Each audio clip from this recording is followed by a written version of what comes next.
बिस्मिल्लाहिर्रहमानिर्रहीम। हमारे पास आज का लेक्चर है, हमारे पास है पीडी का पार्शियल डिफरेंशियल इक्वेशन, जो कि हमारे पास क्या है, सेकंड ऑर्डर की है। हमने क्या करना है कि जो पार्शियल डिफरेंशियल इक्वेशन होगी उसको हमने कन्वर्ट करना है कैनोनिकल फॉर्म के अंदर। जो हमारे पास एक्चुअली जो पीडी होती है ना सेकंड फॉर्म के अंदर, उसको सोल्व आउट करना थोड़ा सा डिफ़िकल्ट है। इस वजह से हम उसको कैनोनिकल फॉर्म के अंदर कन्वर्ट करते हैं ताकि उसको जो हम सोल्व आउट करें वो हम ईजी भी हो जाए हमारे पास, और सोल्व करना उसको आसान होता है जो कैनोनिकल फॉर्म में होता है। अब कुछ उसके बेसिक स्टेप हैं जिसको हम अडोप्ट करके इसकी फाइनल जो हमारे पास रिजल्ट निकलेगा वो आपके पास क्या होगा, इसकी सिंपलेस्ट कैनोनिकल फॉर्म होगी। जब भी आप किसी पीडी को कन्वर्ट करते हैं कैनोनिकल फॉर्म के अंदर, तो उसका जो आपके पास सेकंड स्टेप होता है वो आप क्या करते हैं, उसका डिस्क्रिमिनेंट लेते हैं। तो डिस्क्रिमिनेंट लेने के बाद आपके पास उसकी तीन पॉसिबिलिटी निकलती हैं। पॉसिबिलिटी आपकी वन होती है कि आपका जो डिस्क्रिमिनेंट निकला है वो पॉजिटिव हो, यानी कि ग्रेटर देन क्या हो, ज़ीरो हो। तो जब ग्रेटर देन ज़ीरो होता है तो हमारे पास वो जो केस होता है वो हमारे पास हाइपरबोलिक केस बनता है। इसी तरीके से अगर अब आपके पास यहाँ पे जो डिस्क्रिमिनेंट है वो इक्वल टू ज़ीरो बन जाए तो फिर वो आपके पास पैराबोलिक होता है। थर्ड वन कि आपके पास वो डिस्क्रिमिनेंट क्या हो, नेगेटिव हो या आपके पास इमेजिनरी हो, तो फिर हम वो कहते हैं वो आपके पास क्या है, एलिप्टिकल है। तो इन तीनों के लिए तीन डिफरेंट मेथड है, लेकिन हम अडोप्ट करेंगे एक ही मेथड तीनों के लिए। कुछ आपके पास स्मॉल चेंजेस है, यानी कि एक दो स्टेप की।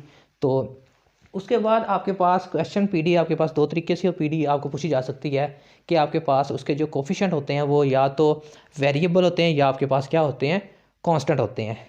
तो ये वाला जो ये वाला जो मैं प्रोसीजर आपके पास लिखा है, ये आपके पास प्रोसीजर है फॉर अ वेरिएबल के लिए, कि अगर आपके पास क्या हो, उसके कोफिशिएंट हो, वो आपके पास क्या है, वेरिएबल हो। कांस्टेंट के लिए भी यही मेथड है, लेकिन उसके अंदर कुछ चेंजेस होती हैं। कांस्टेंट के अंदर आपके पास क्या है कि ये आपको बी नहीं फाइंड करना पड़ता, तो वो आपके पास एक लेक्चर के लास्ट में आपको बता दूंगा। और उसके बाद एक चीज़ और कि आपके पास जो क्वेश्चन में लिखा हो ना पीडी दी हो, वो आपके पास उसका जो ए हो वो आपके पास क्या हो, नॉन ज़ीरो हो। अगर आपके पास ज़ीरो होता है ए, तो फिर आपके पास ये वाला फार्मूला अप्लाई नहीं होता, तो फिर आपको यहाँ पे चेंजेस करनी पड़ती है। तो एट लास्ट जो भी है आपके पास क्या हो कि आपके पास जो ए है वो नॉन ज़ीरो हो और इसके जो कोफिशिएंट हो वो आपके पास क्या है, वेरिएबल हो, तो फिर ये वाला प्रोसीजर आप अप्लाई करेंगे। ये हर उस क्वेश्चन के लिए अप्लाई होता है, फॉर कांस्टेंट वेरिएबल के लिए अप्लाई होता है, लेकिन उसके अंदर आपके पास ये बी को फार्मूला यूज़ करने की आपके पास ज़रूरत नहीं होती। इसकी जगह एक और बी की जगह हम एक और फार्मूला यूज़ करेंगे, उसके बाद सारे का सारा प्रोसीजर आपके पास यही होगा। तो इसका जो स्टेप नंबर आपके पास जो क्वेश्चन दिया जाएगा उसका ए आपके पास आपने चेक करना है कि वो क्या हो, नॉन ज़ीरो हो, सेकंड ऑर्डर का हो। यानी कि ए नॉन ज़ीरो होने का मतलब है उसमें क्वेश्चन के अंदर आपके पास यू एक्स एक्स की लाजमी कीमत हो। अगर ये आपके पास ज़ीरो हो गया ना, तो फिर आपके पास ये वाला मेथड यहाँ से अप्लाई नहीं होगा, होगा यही सारा मेथड है, लेकिन यहाँ से आपने चेंज करना। फिर ये कैरेक्टरिस्टिक इक्वेशन फिर आपने ये वाली नहीं लेनी, फिर आपके पास वो कोई और होगी। तो ए नॉन ज़ीरो हो, वेरिएबल हो, तो फिर हम इस क्वेश्चन को किस तरह सॉल्व आउट करते हैं। गिवन यहाँ पे लिखेंगे, सोल्यूशन लिखने के बाद here given PD is given by, हमारे पास उसकी क्वेश्चन नंबर वन को आप इसका नाम देंगे। फिर स्टेप नंबर वन जो इसका होगा कि जनरल फॉर्म में आपने यहाँ एक लिखनी है कि u x x x plus b u x by c. इसी तरीके से ये आपके पास क्या है, क्वेश्चन नंबर टू, ये आपके पास जनरल फॉर्म है।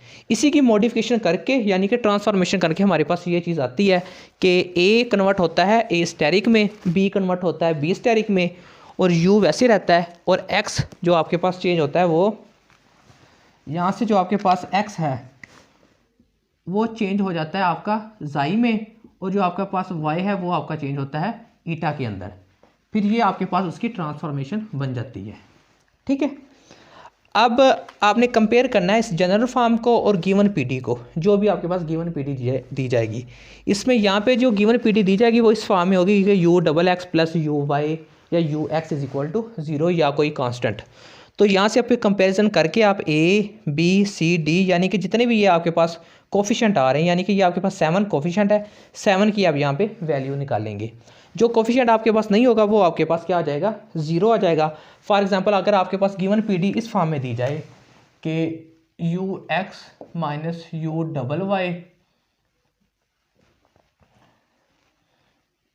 You x y plus 3u(y) is equal to zero आ जाए। अब देखिए ये आपके पास गिवन पीडी है, तो इसको हम कंपैरिजन करेंगे इस जनरल फॉर्म के साथ। यू डबल एक्स, तो इसका हमारे पास वेरिएबल के लिए हम कर रहे हैं, तो यहाँ पे x लगा लें, यहाँ पे y, यहाँ पे x स्केल लगा लें, कोई भी वेरिएबल लगा लें।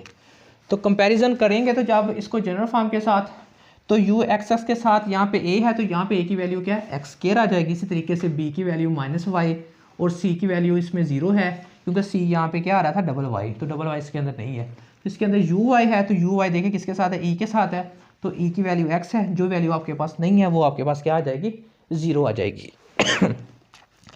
फिर आप करने के बाद स्टेप नंबर 2 आपका होता है कि इसका डिस्क्रिमिनेंट लेना। तो डिस्क्रिमिनेंट का फार्मूला आपके पास वही है नेचुरल ऑफ रूट फाइंड करने के लिए, यानी कि बी स्क्वायर माइनस 4ac। इसका आंसर आपके पास फॉर हाइपरबोलिक केस के लिए आपके पास क्या होगा, ग्रेटर देन 0। करने के बाद आपका आ जाएगा स्टेप नंबर 3, जिसमें आपने क्या करना है, इसकी कैरेक्टरिस्टिक इक्वेशन फाइंड करनी है। तो उसका फार्मूला आपके पास ये है dy/dx। तो ये आपके पास कोई क्वाड्रेटिक फार्मूला है, लेकिन यहाँ पे क्या है, क्वाड्रेटिक फार्मूला प्लस में है। तो प्लस में आने की वजह इसकी पीछे वाली जो बैकग्राउंड की मॉडिफिकेशन है ना फार्मूले की, तो उस वजह से ये आपके पास प्लस आ रहा है। तो इसमें आपने यहाँ पे डिस्क्रिमिनेंट की वैल्यू लगानी है जो यहाँ पे निकलेगी। तो स्क्वायर रूट लेंगे, तो लेने के बाद फिर यहाँ पे इसको आपके पास ये फॉर्म आ जाएगी dy/dx में। तो ये आपके पास क्वेश्चन नंबर 3 बन जाएगी। क्योंकि यहाँ पे प्लस माइनस होने की वजह से यहाँ से आपके पास 2 क्वेश्चन आपकी जनरेट हो रही हैं। तो एक dy/dx प्लस के लेंगे, एक dy/dx आप माइनस के लेंगे। दोनों को आप सेपरेशन करके उसकी इंटीग्रेशन कर लेंगे। तो आपके पास यहाँ से जब आप इंटीग्रेशन करेंगे ना, 2 आपके पास कर्व है, तो कर्व की आपके पास कांस्टेंट ऑफ इंटीग्रेशन निकलेंगे 2। तो वहाँ से आप C1 और C2 की वैल्यू फाइंड कर लेंगे। C2 जब C1 और C2 आ जाएगा, फिर आपने क्या करना है, क्योंकि इसकी आपने ट्रांसफॉर्मेशन करनी थी कैनोनिकल फॉर्म में, तो आपको इंट्रोड्यूस करने पड़ेंगे न्यू वेरिएबल जाई और ईटा। तो C1 को आप नाम देंगे जाई का, C2 को नाम देंगे आप ईटा का। तो इस पर शर्त नहीं है कि आपने C1 को जाई का नाम देना है, आप C1 को ईटा का नाम भी दे सकते हैं, C2 को जाई का नाम दे सकते हैं। तो यहाँ तक आपका क्वेश्चन नंबर 4 बन जाएंगी ब्लॉक, यानी कि क्वेश्चन नंबर 4 का यहाँ तक आपके पास सिस्टम हल हो जाएगा। तो ये एक कैरेक्टरिस्टिक इक्वेशन आपके पास यहाँ तक निकल आएंगी। उसके बाद स्टार्ट होता है इसका मेन प्रोसीजर कि आपके पास जो एक्चुअली जो फॉर्मेशन होती है ना ज़्यादातर, वो इस स्टेप नंबर 5 के बाद स्टार्ट हो जाती है आपकी। फिर आपने जो जाई और ईटा आपने रिप्लेस किए होंगे ना C1 और C2 को, फिर आपने अपना उसका विद रिस्पेक्ट टू डिफ्रेंशिएट करना है एक्स और वाई के हिसाब से। आपने साई को भी एक्स और वाई के हिसाब से डिफ्रेंशिएट करना है और ईटा को भी। लेकिन जाई को आपने एक्स के हिसाब से, फिर डबल एक्स के हिसाब से, फिर एक्स का वाई के हिसाब से, फिर वाई के हिसाब से, फिर डबल वाई के साथ, यानी कि इसकी जो डिफ्रेंशिएट होगी जाई की वो 5 दफ़ा आपने उसको क्या करना है, डिफ्रेंशिएट करना है। तो इसी तरह आपने ईटा को भी 5 डिफ्रेंशिएट करना है 5 दफ़ा। तो यानी कि वॉइस है एक्स और एक्स यहाँ पे डबल एक्स आ रहा है, फिर एक्स वाई, यानी कि जाई और ईटा चेंज हुए हैं, बाकी आपके पास वो जो डिफ्रेंशिएट लेने के तरीके हैं वो सेम है। फिर स्टेप नंबर 6 के अंदर हमने यहाँ पे ना देखें आपके पास इस कैनोनिकल फॉर्म का जो मेथड है, इसको हल करने के 2 तरीके हैं। या तो आप क्या करें कि जो भी यहाँ पे इसके क्वेश्चन दी हुई है ना, कि या तो इनकी कीमतें फाइंड कर लें, यू एक्स वाई की, यू वाई की यहाँ पे पुट करें और आपका आंसर निकल आएगा। या आप क्या करें कि ये वाले जो कोफिशिएंट है ना, इन सारों की वैल्यू फाइंड आउट करें। जो मैंने मेथड अप्लाई किया है कि वो सारों के लिए मैंने क्या किया है कि इन कोफिशिएंट की वैल्यू फाइंड आउट की है। जो सारे के जो जितनी भी टाइप है उन पे ये फार्मूला अप्लाई होता है, तो ये आप याद कर लें। तो ए स्टैटिक बी स्टैटिक के आपके पास नज़र आपको आ रहे होंगे कि 6-7 ये आपके पास फार्मूले हैं, लेकिन एक्चुअली में अगर आप इनकी फार्मूलेशन को समझ जाएँ तो आपके पास ये क्या होगा, ईजी हो जाएगा। तो ज़रा देखें कि जो ए स्टैटिक है ना, इस ए स्टैटिक का फार्मूला आपके पास क्या है, ABC, ये आपके पास कोफिशिएंट है ना ये वाले जो आप कंपेयर करके यहाँ से फाइंड आउट करेंगे जनरल क्वेश्चन में से। यहाँ पे क्या है, जाई एक्स का स्केयर, जाई एक्स, जाई वाई, फिर जाई वाई का स्केयर। तो ए के बाद आप सी पे ज़रा आएँ तो फार्मेशन आपकी वही है ए आपने क्या करना है कि जाई को रिप्लेस करना है ईटा के साथ, बस यहाँ पे ईटा, बाकी एक्स वाई वही आ रहे हैं आपके ये वाले। और बी का आपके पास थोड़ा सा लेंथी फार्मूला है कि 2a जाई एक्स ईटा एक्स, फिर यहाँ पे आपके पास प्रोडक्ट वाला फार्मूला लग जाएगा कि जाई एक्स ईटा वाई, फिर ईटा एक्स जाई वाई, फिर 2c, यहाँ पे अगर एक्स आ रहा था जाई के साथ एक्स, यहाँ पे जाई के साथ वाई, ईटा के साथ एक्स है तो ईटा के साथ वाई आ जाएगा। तो ए और सी का आपके पास फार्मूला क्या था, सेम था, जस्ट जाई और ईटा का डिफरेंस था। इसके अंदर डी और ई का आपके पास फार्मूला क्या है, सेम है। चेक करें ज़रा, तो A xi double x, B xi x y, C xi y y plus D xi x plus E xi y. ये वाला जो आपने क्वेश्चन याद करनी है ना, वही सारी की सारी यही है। जस्ट हमने क्या किया, यू को रिप्लेस किया है ज़ाई के साथ। फिर जब ई की वैल्यू फाइंड करेंगे, यू को रिप्लेस कर देंगे ईटा के साथ, वही आपके पास सारी की सारी वही वैल्यू आ जाएगी 5 की 5। ठीक है। फिर एफ स्टैटिक एफ होता है, जो जी स्टैटिक होता है वो जी के बराबर होता है। ये वाले फार्मूले आपने याद रखने हैं। फिर जब इनके अंदर ये xi x xi y C y xi y का स्केयर, या आप इस जो डेरिवेटर आपने लिए होंगे उनमें से वैल्यू फाइंड करके, तो ए की वैल्यू आपके पास यहाँ से आ जाएगी ए बी सी की। तो आपने A static B static C static आपने फाइंड आउट कर लेने हैं। तो फिर आपके पास जो ट्रांसफॉर्मेशन है वो आपके पास इसमें आपने वैल्यू पुट करनी है। तो ये कन्वर्ट हो चुकी है कैनोनिकल फॉर्म में। तो यहाँ वहाँ पे आपके पास देखें एक्स था, एक्स वाई था, तो आपने क्या किया था, एक्स को ज़ाई रखना है, वाई को ईटा, तो ए को ए स्टैटिक, ये वाली। फिर सारों की आपने ये वाली कीमतें पुट करनी है, तो आपके पास उसका सोल्यूशन निकल आएगा। लेकिन जब आपके पास फॉर हाइपरबोलिक केस होगा ना, तो आपको यहाँ से ए और सी फाइंड करने की ज़रूरत नहीं है, क्योंकि हाइपरबोलिक के लिए ए और सी आपका क्या होता है, ज़ीरो होता है। इस वजह से जब आपने ये मेथड अप्लाई करना है तो आपको ए और सी फाइंड करने की ज़रूरत नहीं होगी। और क्वेश्चन के अंदर मोस्टली एफ और जी आपके पास क्या होते हैं, ज़ीरो होते हैं। तो आपको बेसिकली क्या है, 1 और 3 वैल्यू फाइंड करने की ज़रूरत है बस। ठीक है। तो ए ज़ीरो हो जाएगा, सी भी ज़ीरो हो जाएगा, इसको फाइंड करने की ज़रूरत नहीं है, आपको फार्मूला लगाने की भी ज़रूरत नहीं है। तो जस्ट बी का लगाएं, डी ई एफ और जी का। तो ये तो इसका फार्मूला है ही नहीं, ये एक्चुअली आपकी डायरेक्ट कीमतें आ जाएंगी। तो जस्ट आपके पास ये 3 फार्मूले अप्लाई होंगे, तो ये वाला है आपके पास इसका क्वेश्चन का हल निकल आएगा। क्योंकि जब इसके अंदर ए और सी ज़ीरो होता है ना, ए और सी ज़ीरो होगा, तो आपके पास क्या होगी कि ये वाली वैल्यू और ये वाली वैल्यू, तो ये भी आपके पास क्या हो जाएगी, ज़ीरो बन जाएगी। ये वैल्यू भी आपके पास क्या होगी, ज़ीरो, क्योंकि हाइपरबोलिक में ये क्या होती है, ज़ीरो होते हैं। तो आपके पास जो गिवन आपके पास कैनोनिकल फॉर्म होगी ना, वो कुछ इस तरह से होगी कि आपके पास जस्ट इसकी वैल्यू होगी या इनकी वैल्यू होगी। तो वो बनती है यू ज़ाई ईटा, और या तो यहाँ पे ज़ीरो आता है, या फिर ज़ाई और ईटा, यहाँ पे कोई ना कोई आपके पास वैल्यू आ जाती है, यहाँ से यहाँ यू ज़ाई आ जाए अकेला, इस तरह की कोई ना कोई फार्मूलेशन आपके पास बनती है। तो जो फाइनल रिजल्ट होता है उसके अंदर आपके पास टोटली का टोटली जो रिजल्ट हो वो ज़ाई और ईटा में हो, उसमें एक्स या वाई ना हो। तो अगर एक्स और वाई आ जाए तो उसकी वैल्यू फिर आप यहाँ से निकाल के, जो आपके पास अभी जिसको आपने ज़ाई और ईटा रखा होगा, तो इसमें यहाँ पे आपने वैल्यू पुट करनी है, फिर वो आपके पास क्या होगा, इसका आपका क्वेश्चन कन्वर्ट हो जाएगा। तो ये आपका केस था कि फॉर वेरिएबल के लिए। अगर इसी को हम कन्वर्ट करते हैं फॉर कांस्टेंट के लिए, तो आपके पास क्या, आपने छोटी सी चेंजेस करनी है इसके अंदर। तो अब आप इसको कन्वर्ट करने लगे हैं कि यही हाइपरबोलिक केस होगा, लेकिन अब आपके पास यहाँ पे वेरिएबल नहीं होगा, अब यहाँ पे आपके पास क्या होंगे, कांस्टेंट होंगे।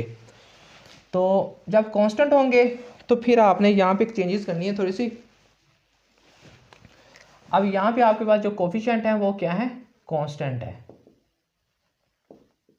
कांस्टेंट के लिए आपके पास क्या होगा, यहाँ पे ये वैल्यू नहीं होगी, यहाँ पे आप 2 लगा लें, तो यहाँ पे यू ही है, यहाँ पे 3 लगा लें, चले, ये वाले आपके पास क्या कांस्टेंट है। तो कांस्टेंट के लिए यही सारे का सारा आपके पास प्रोसीजर है। लेकिन कांस्टेंट के लिए आपने यहाँ पे एक बी का फार्मूला लगा लेना, बी स्टैटिक का, minus b square minus 4ac divided by a.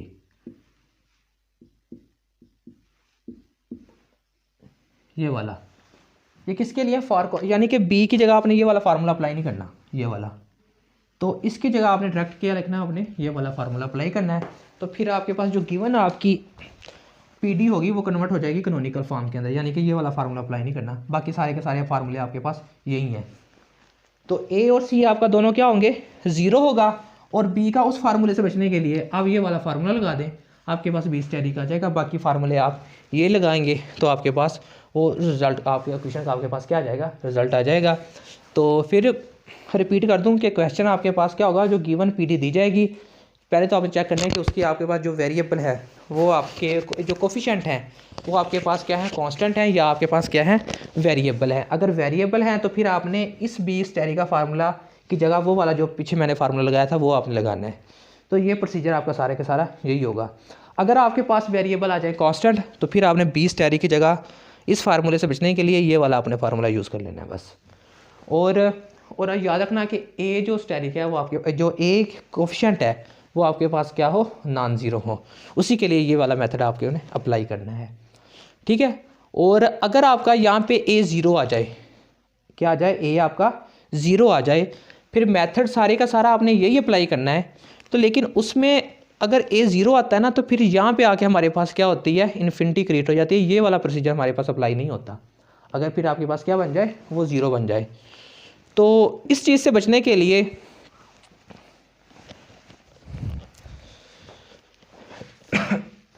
ये वाली जो कैरेक्टरिस्टिक इक्वेशन होती है, फिर ये वाला भी हम नहीं करते। फिर आपका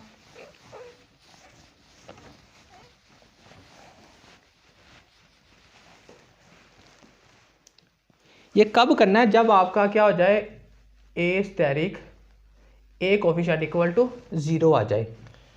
तो जब ये आपके पास क्या आता है, ज़ीरो आता है, तो फिर आपके पास जो स्टेप नंबर आपका 3 होगा, स्टेप आपका कौन सा है, 3 है। उसके अंदर जो आपने कैरेक्टरिस्टिक इक्वेशन फाइंड करनी है,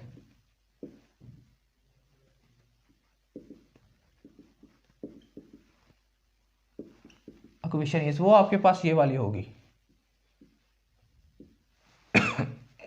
उसमें dy बाई डी एक्स ना, इसमें dx ओवर dy। तो यहाँ पे आपके पास आ जाएगा अब b minus C dx over dy सारे का स्केल इज इक्वल टू 0। तो फिर आपके पास इक्वेशन आपके पास ये बन जाएगी।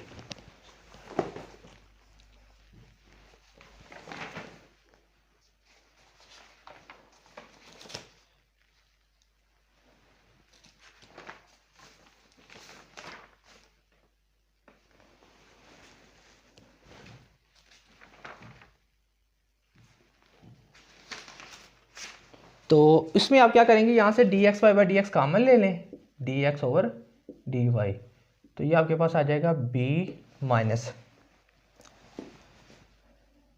सी dx over dy is equal to 0। तो इसमें dx ओवर dy को भी 0 पुट कर लें, फिर b minus C dx over dy को भी आप 0 पुट करेंगे। तो इसमें आपके पास ये निकल आएगा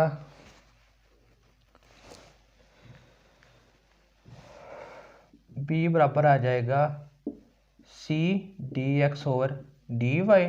तो c को यहाँ पे डिवाइड करवा दें, b ओवर c, तो ये dx ओवर dy, तो ये मल्टीप्लाई हो जाएगा। तो dx बन जाएगा आपका यहाँ से b ओवर c और यहाँ पे dy, तो यहाँ से आ जाएगा dx ओवर dy, ये वाला।